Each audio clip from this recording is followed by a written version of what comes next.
Now, our Bible study and our study today from the most important book to me this month. I didn't say the most important book in the Bible, right? This is the most important book to me this month.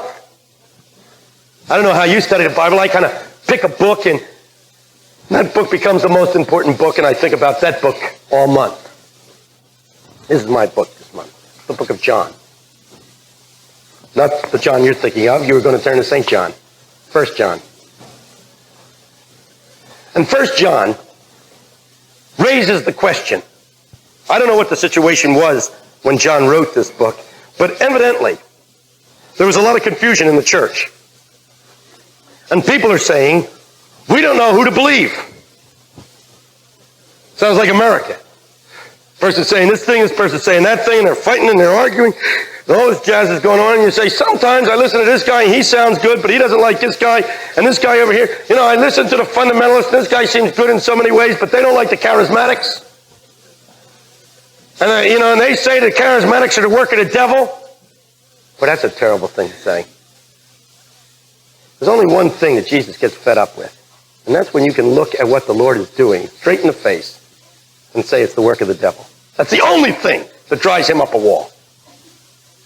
There's some guys out in the Midwest that have decided to destroy my ministry. I don't want to sound dramatic, but I was listening to a tape of a conference they had where I and my works and my books were the subject. And as they're going through and talking about, listening to this tape on how horrible Tony Campolo is and all the evil and heresies he's preaching, I could hear a man in the back stand up and say, but I just came from a meeting where hundreds of young people gave their lives to Jesus Christ. And he was a speaker. And I could hear the speaker say, yes! And that's what makes him so dangerous. He wins people to Jesus Christ, and people are fooled into thinking that he's a Christian. I say anybody that can look at the work of Jesus straight in the face and call it the work of the devil is in trouble. You see. But we're calling each other names. And evidently, John is confronted with this, and he's asked a very simple question. And the question is this. How do we know what to believe? How do we know who to believe? Not only in the church, but in our own lives. And this book is written for that purpose. In chapter 2, it's only, 4 chapters here, 5 chapters, it's easy book to go through. He says this, verse 21 of chapter 2, I have written unto you, because ye know I have not written unto you, because ye know not the truth. You know the truth. But because you know it, and there is no lie, and that no lie is in the truth. I haven't written to you because you don't know the truth. I know you know it, and I want you to know that there is no lie in truth. Who is a liar but he that denieth Jesus is the Christ? He is the Antichrist that denieth the Father and the Son. All the way through this book, you're going to be reading about lies and truth. What is the difference between the liars and the truth? Quite simply, the message of the book is this. Those who are of God are filled with love. Those that are of the world are filled with lies. Lies versus love. That's going to be the theme of this book. Lies versus love. Over and over again, you see. It says, let's start now, chapter 1.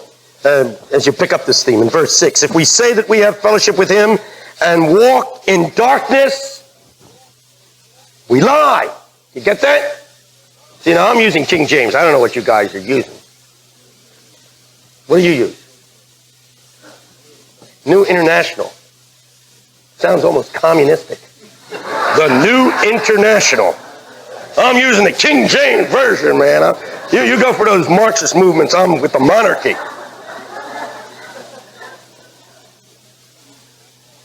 We walk in darkness and we say we love him. We lie. If we say we have no sin, verse 8, what? What does it say in your version? We deceive ourselves. Well, you're a little on target there. Verse 10, if we say we have not sinned, we make him into a liar. And his word is not in us. Over and over again. Do you get this emphasis of lie, lie, lie, deceiving, deceiving, deceiving?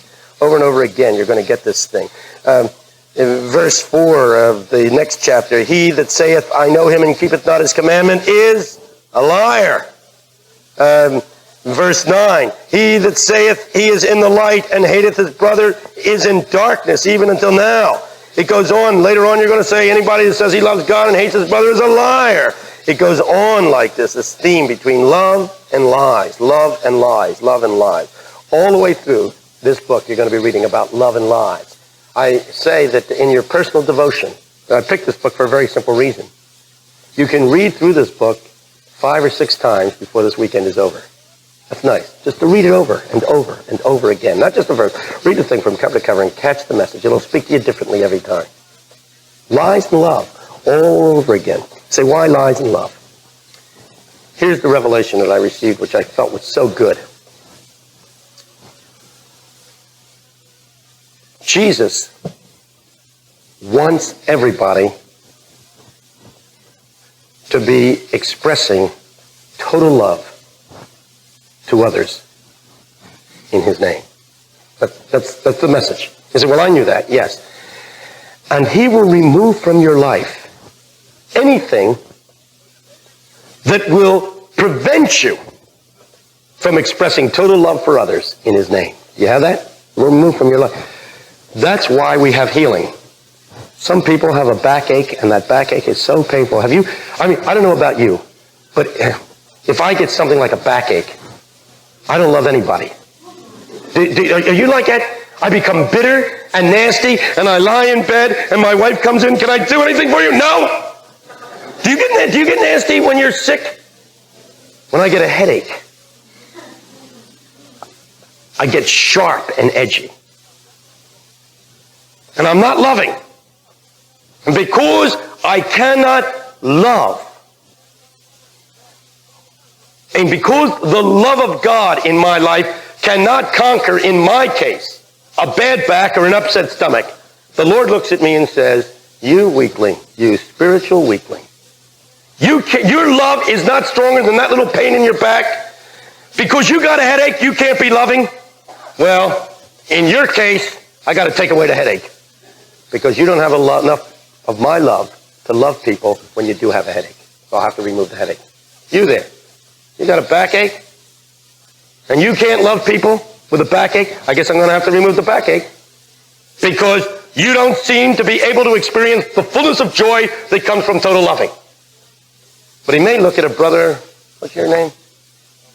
Elmer, in a wheelchair. That must be a pain in the neck. It really is. It must be rotten. Every time I go to one of the toilets and see they got to build those bigger things for people with wheelchairs, I think to myself, what a pain in the neck that must be to go in there and have to.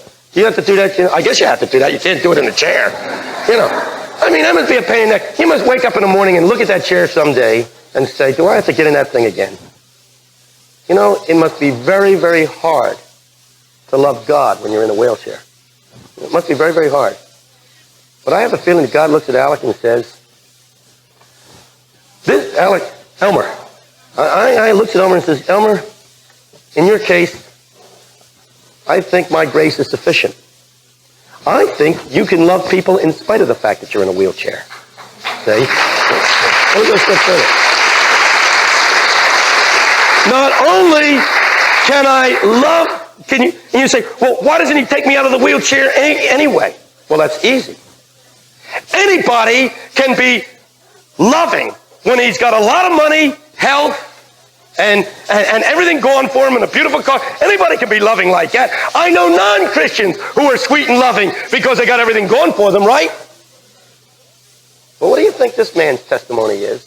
When sitting in that wheelchair, he shows more love for people in the name of Christ than people who have everything going for them.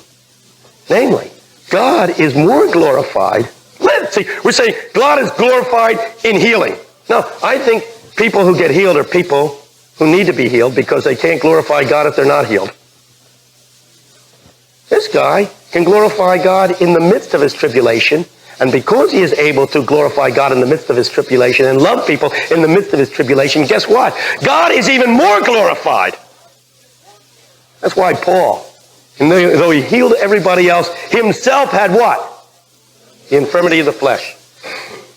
And he would like to have gotten over it, but the Lord always said what? My grace is sufficient.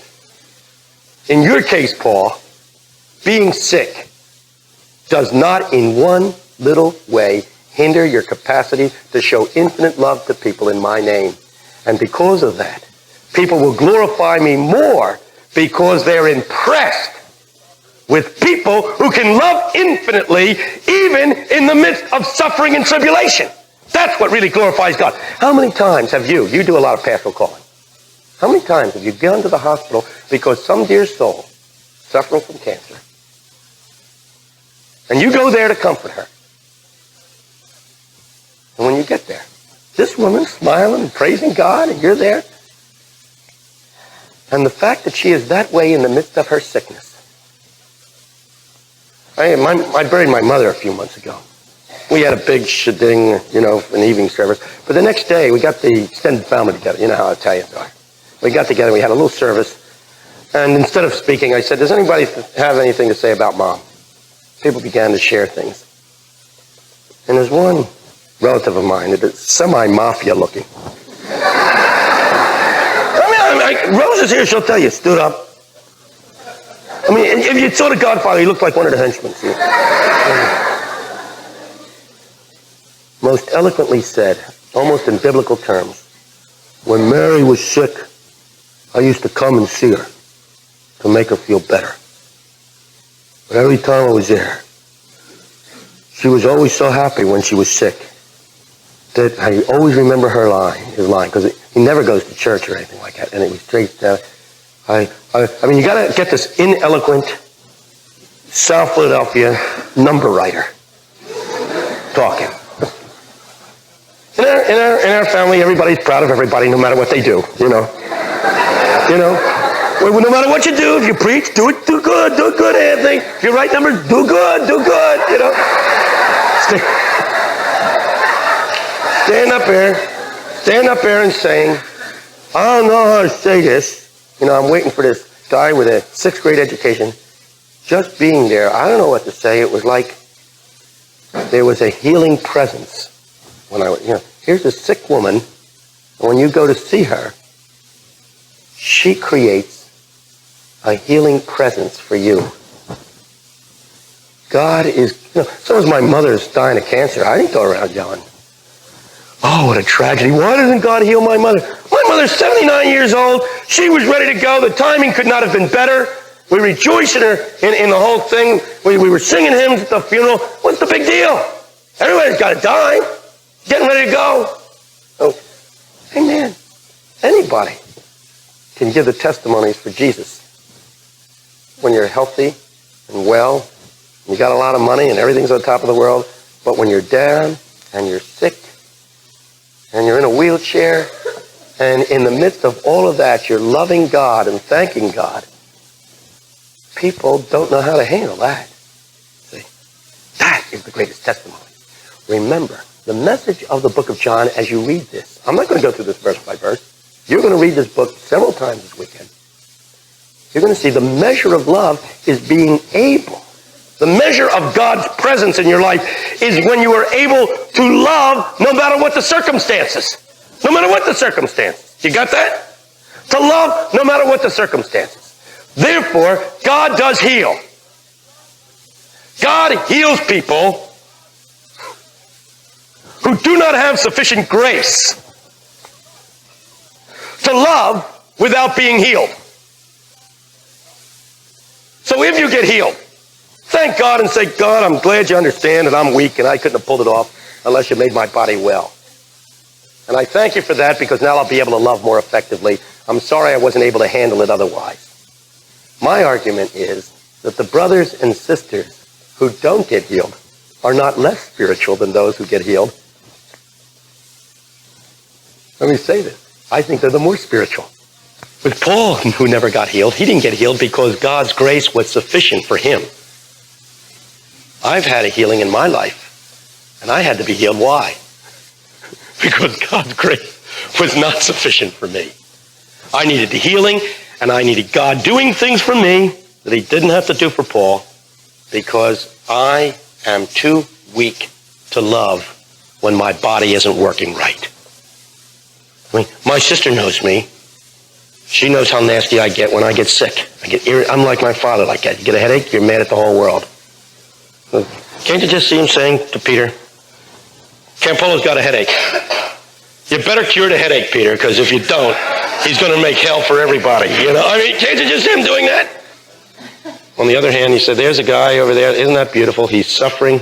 And yet in the midst of that suffering, he's loving everybody and he's being kind to everybody.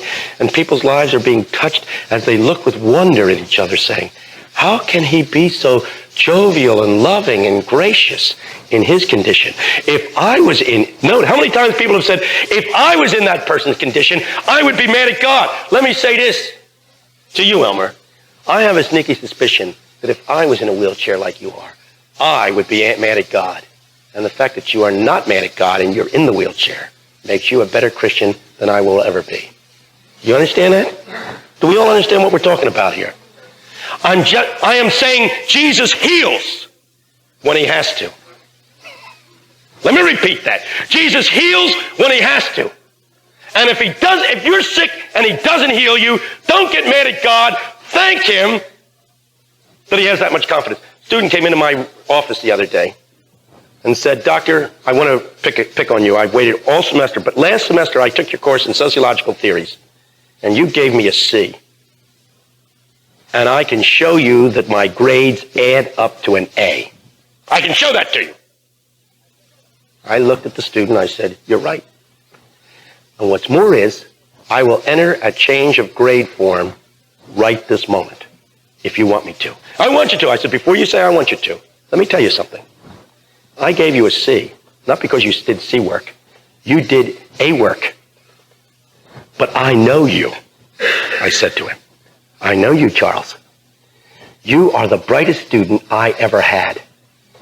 You only have to study a half hour to learn what everybody else takes 3 hours to learn. And you know what you did with this gift of God?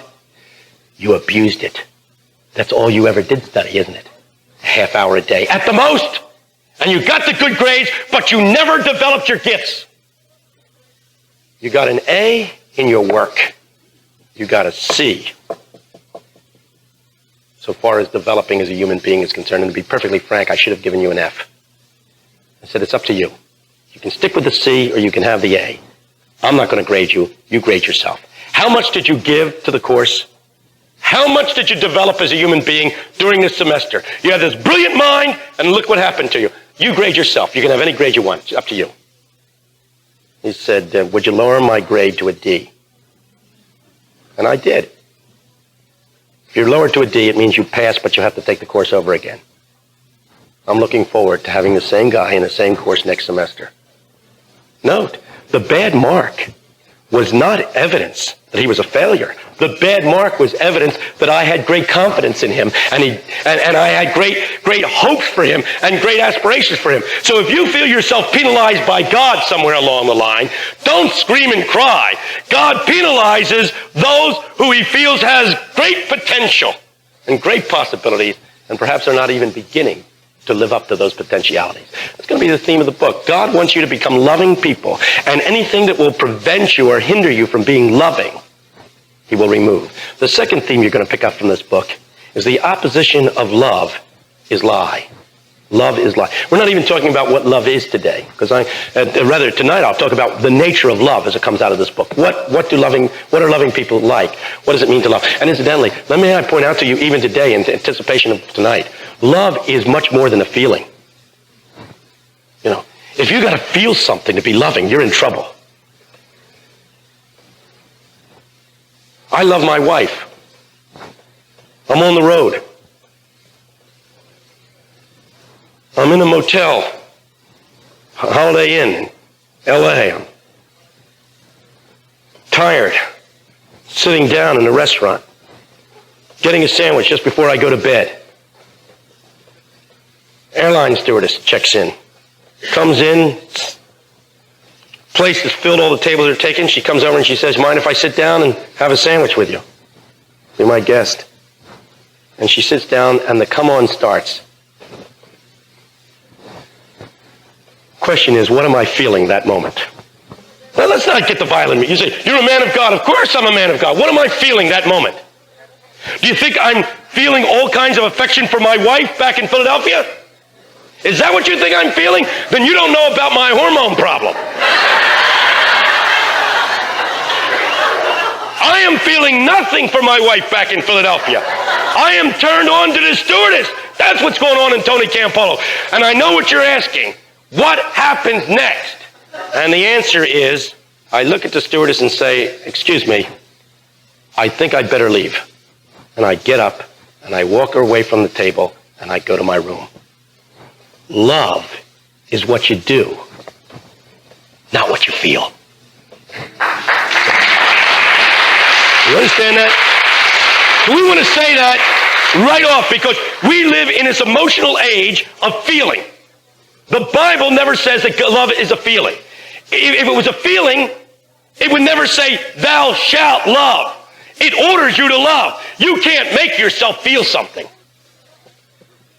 If you don't like me, you can't make yourself like me. There are some people who don't like me. You've met people who don't like me. Don't be upset. There are times I don't like me. And one night we were getting into bed, and we were listening to the news, and you know, the Philadelphia news, first they give the international news, then the next thing is the daily murder, right? And today, murdered in Albany, it's always a daily murder, and this woman had an argument with her husband. He went to bed. She stewed downstairs for an hour, got a gun, went upstairs, walked in the bedroom, and while he was sleeping, shot her. I was shocked at the story. Shot him. I shocked at the story. I said, oh, Peggy, isn't that awful? I mean, you would never want to walk into the bedroom and shoot me when I was sound asleep, would you? She said, of course I would. You wives who are here, how many of you have felt like shooting your husband some night while he was sound asleep? Let's be honest. Yeah, there they are. The hands are going up all over the place, right? Love is not what you feel. Love is what you do. You didn't shoot your husband. Did you, fellas? She's here again. I just got to check her out. You didn't shoot him, right? No, okay, that's good. Wanted to. No, God says, do love. Thou shalt love. Whenever somebody says, you can't make yourself love somebody, the answer is, of course you can. If love is what you do, not what you feel, you can make yourself do what love would require of you. So I don't ask you to like me. I just expect you as brothers and sisters in Christ to treat me in a loving manner. Right? You don't have to like me. You have to treat me in a loving manner. But let me tell you something else that I'm going to try to communicate, particularly tonight. That if you do treat me in a loving manner, it will not be long before you'll feel good about me. I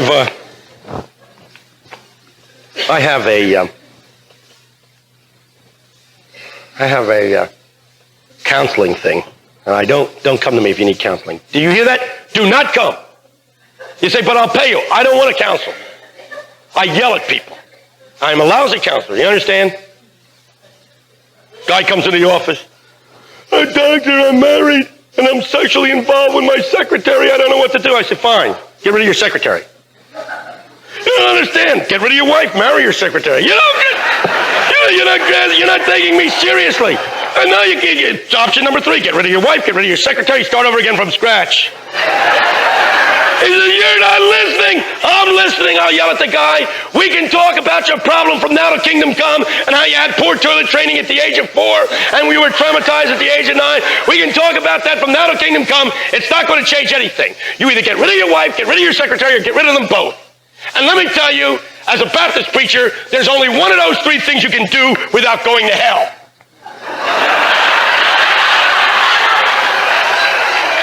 This is called indirect counseling. This whole counseling business has gotten out of hand.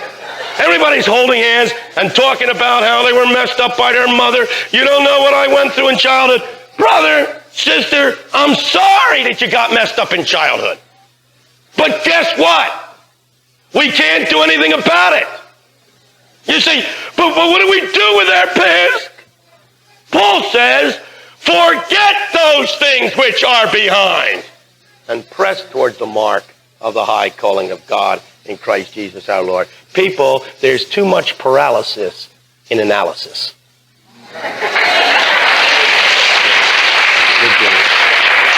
It's about time you're saying you're against social science. Social science? I got 3 degrees in social science, including a PhD. I have a right to say it's stupid.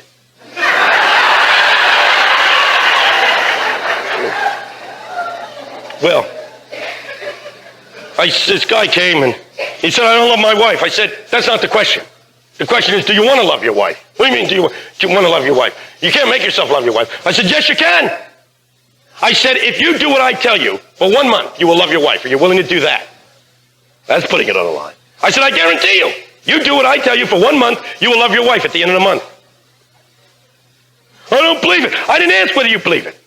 You can pay me $50 a visit indefinitely, or you can listen to me this one time and call me back at the end of the month. It's only going to cost you nothing. First visit's free. See? $50 a visit every time after this. Got it? You don't ever have to come again. Do what I tell you for 1 month at the end of the month. It'll be cheaper for you if you do what I tell you. I said, all right, what are you going to tell me? Do everything for your wife that you would do if you did love her. No, that's all. See you next month. Next day, the guy called me back, laughing on the phone. His life had been miserable. First time, I guess he'd been laughing in a dog's age. So what's the matter? He's laughing. He said, I took your advice. He said, I always go to the factory. I come home at the end of the day, smelly, sweaty, dirty. He said, I come home. I always come in the back door, get a can of beer out of the refrigerator, go and sit down, watch television, drink my beer. The way I come home from work. He said, I did what you told me. As I got out of work, I went back into the factory. I showered, shaved. I put on clean clothes. I came home, stopped at the florist and got flowers. See? I always come in the back door. He said, I came to the front door with the flowers all cleaned up, shaved. I rang the doorbell. He said, my wife opened the door. She looked at me and she started to cry.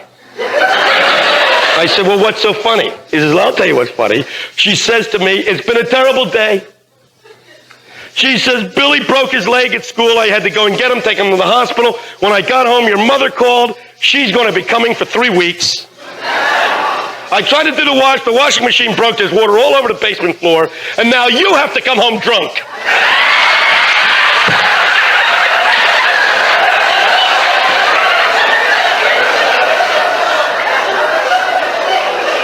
If you do the loving thing, it will bring joy and laughter into your life. And here it is. Listen. What we all say, if you got people's hearts, I always had this one. If you have people's hearts, you'll get people's money. See, I have to raise money for my missionary program. Okay? And they always say, don't worry about raising money, just get people's hearts. Where their hearts is, if you got their hearts, you'll get their money. That's not what Jesus says. Jesus says it's the other way around. He doesn't say, tell me where your heart is, and I'll tell you where your treasure is. He says, what?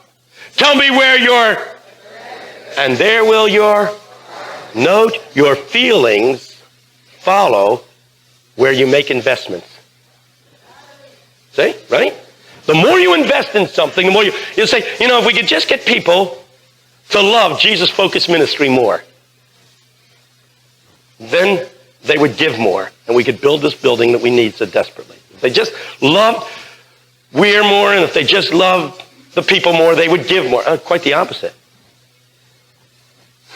I say, let's go out there and challenge them to give, because the more they give, the more they'll love us. Nobody's going to give $1,000 to this organization without attending the meetings. Nobody's going to give $5,000 without saying, I guess I really love those people. Your heart always follows your action. And that goes in the home too. You invest in relationships. You give time to your children. I can take any kid and give them to any set of parents. And if those parents invest a lot of time and energy in those kids, it's not long before those parents will what? They have this case on 2020 of this couple that adopted a child, and now the father's going to take it back, and legally it's all, and you feel so bad for those parents. They say, we've had this little boy for 2 years. It's not, you know what that meant?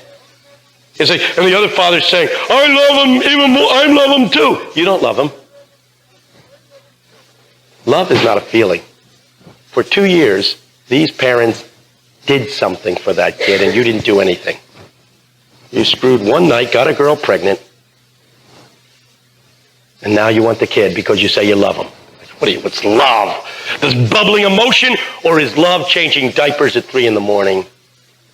Is love wiping away tears? Is love going down to the police station and getting your kid out after he's stolen the sunglasses at the department store? Is love wiping up the vomit after he's sick? That's what love is all about? That's what love is. Isn't that what love is all about? And if you invest your time, your heart will follow. Now, in opposition to love is the lie. If there's anything that I find intriguing in the Christian church, it's that we are people who have learned how to lie. This book is going to talk about lying to God. You check this out. The opposite of love is lying.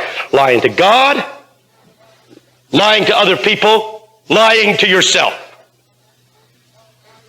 How many people say, when I was a pastor, there were always people who were out, every pastor experiences, who are out to get you.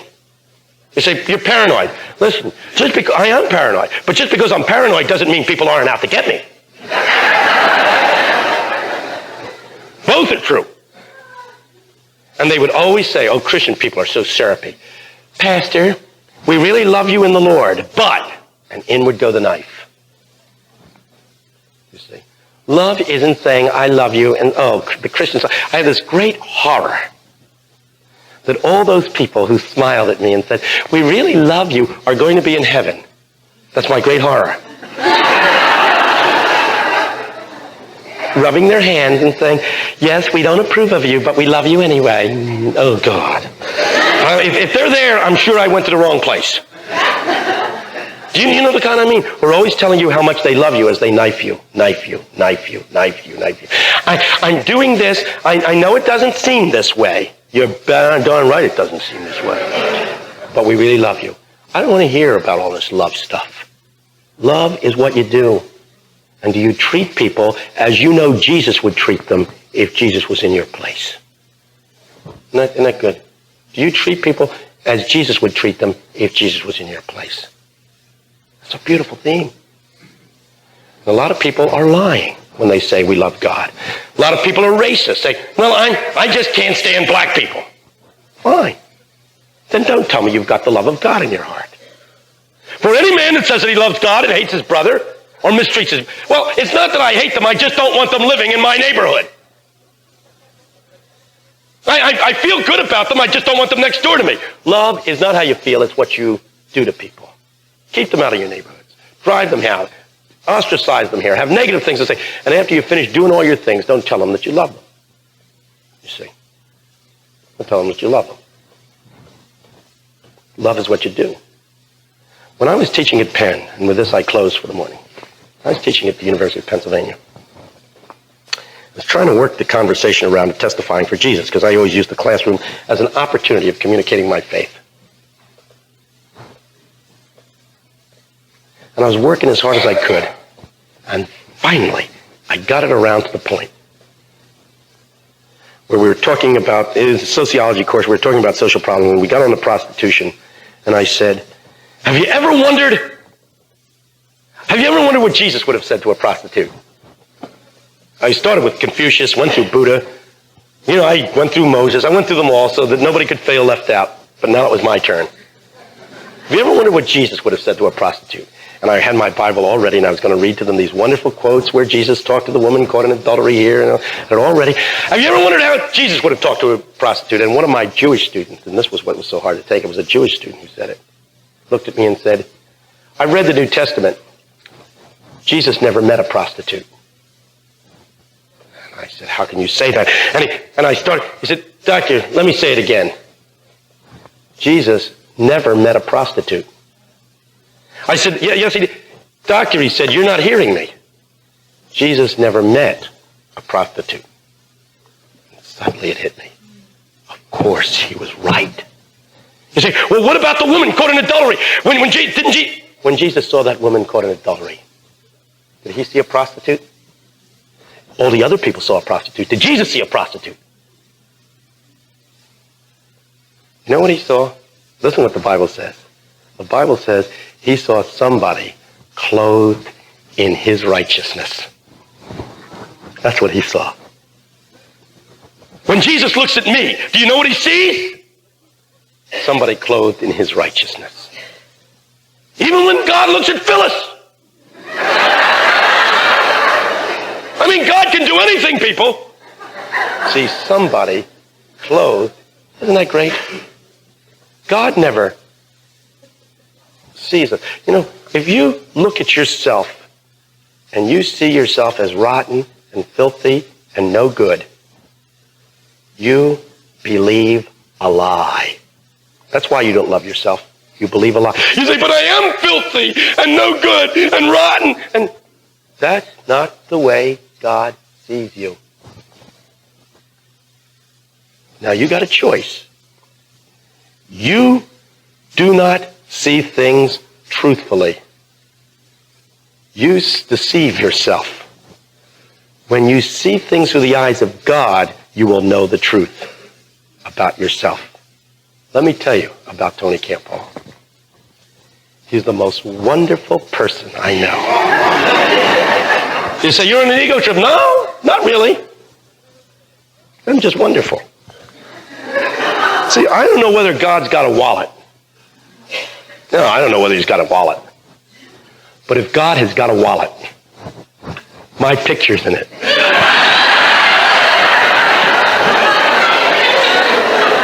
Don't you believe that? Don't you believe that when the angels get together and discuss the nature of the universe, that God says, and by the way, I'd like to show you my son. Isn't he neat? And, you know, have you ever been to people who are obnoxiously throwing pictures at you all the time? Oh, yeah, I love it. And they show you, they say, doesn't he look just like me? And you feel like saying, do this, and I'll tell you. You know, I mean, how many times do you see this kid? Isn't he beautiful?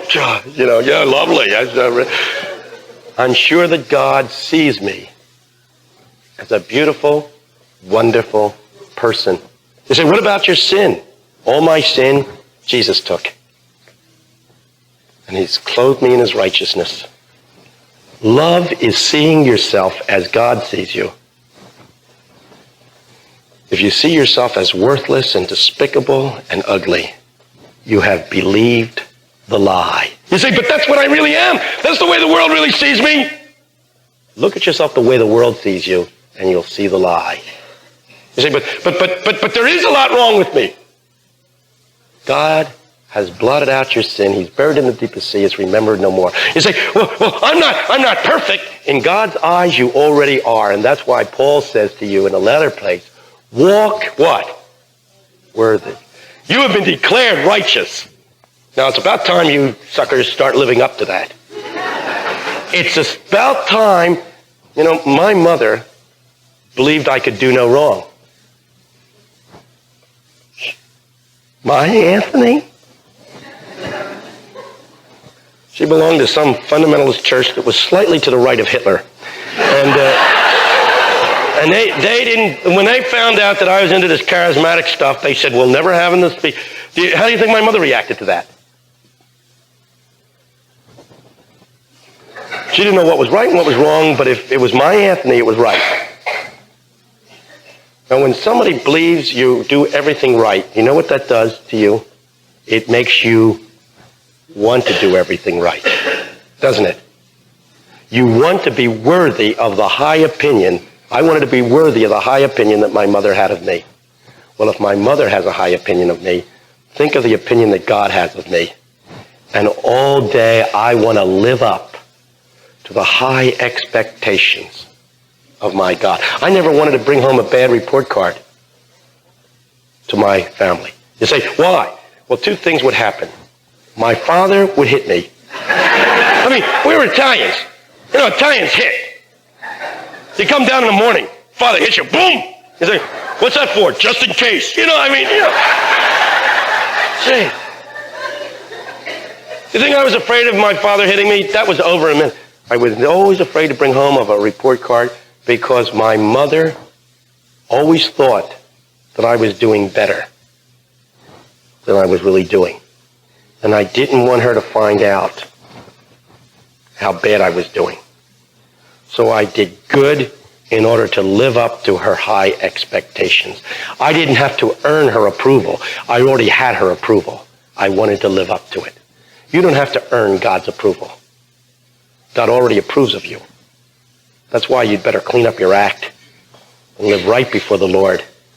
Walk worthy of the vocation wherewith you're called.